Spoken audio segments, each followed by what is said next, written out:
Hello friend, good morning. তো দেখো সকাল সকাল উঠে পড়েছে আর এই যে দেখো আমার বিছানা গোছানো কমপ্লিট হয়ে গেছে। আর তারপরে ফাইনালি স্নান সেরে ঘরে চলে এসেছি। আর এই যে ঘরে যে ঠাকুরগুলো আছে তাদেরকে একটু ধূপকাঠি দিয়ে দেখিয়ে দিলাম। তারপর এই যে দেখো এতগুলো জামা কাপড় কেচেছিলাম আর বৃষ্টির দিন শুকাচ্ছে না, যার জন্য ছাদে গিয়েছিলাম মেলতে। তো দেখো ছাদে বৃষ্টির জন্য এখনো ছাদটা পুরো ভিজাই আছে। তারপরে চলে আসলাম নিচে আর এই যে মায়ের জন্য একটা মালা গেঁথে নিচ্ছি। তো আমাদের বাড়ির সামনে মায়ের মন্দির আছে, যার জন্য মাকে একটা মালা গেঁথে দিলাম।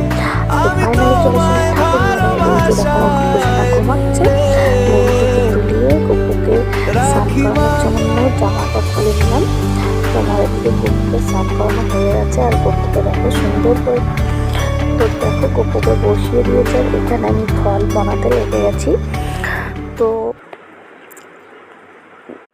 তো আমার ভিডিওটা তোমাদের কেমন লাগছে অবশ্যই কমেন্ট করে জানিও। আর আজকে যেহেতু ফার্স্ট ভয়েস দিয়ে ভিডিও করছি তার জন্য একটু বেঁধে যাচ্ছে আর একটু ভয় করছে, জানি না কি কিছু ভুল করছি নাকি। যদি কোনো ভুল করে থাকে অবশ্যই ক্ষমা করে দিও।